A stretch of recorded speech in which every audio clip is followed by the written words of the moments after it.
Suite à des cas jugés suspects atteints la fièvre type Ebola au centre hospitalier universitaire de Libreville, une folle rumeur s'était répandue telle une traînée de poudre dans la capitale gabonaise. Une rumeur sans réel fondement. Le directeur de cette structure tient à recadrer les choses afin que l'opinion soit édifiée sur la situation actuelle et réelle face à cette maladie qui frappe aux portes du Gabon. Alors, en ce qui concerne Ebola et en ce qui concerne le centre hospitalier universitaire de Libreville, nous avons reçu effectivement en 7 jours d'intervalle entre le 23 et le 30 août 2 patients qui avaient ce qu'on appelle une fièvre hémorragique.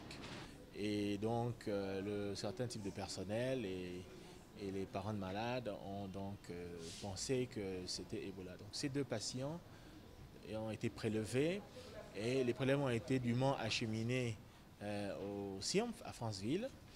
Et le CIOMF nous a répondu pour les 2 cas au bout de 48 heures que ces patients étaient négatifs pour Ebola. Donc ce premier patient qui avait une suspicion de leucémie est revenu au CHUL, il est actuellement hospitalisé dans un de nos services. Son état s'améliore tous les jours. Pour le deuxième patient, au bout de 24 heures, il allait mieux, sa fièvre a disparu ainsi que l'hémorragie. Et c'est un patient qui est rentré à la maison et tout va bien pour ces 2 patients. Il est donc clair, ce n'était qu'une rumeur. Seule vraie version de ce problème, des cas de fièvre détectés sur des malades qui n'avaient pas quitté le territoire gabonais depuis plus d'1 an et qui n'avaient également reçu aucune visite venant de l'extérieur du pays. Ebola n'est certes plus loin, mais pas encore au Gabon. Il faut donc doubler de vigilance et ne point négliger les mesures de prévention.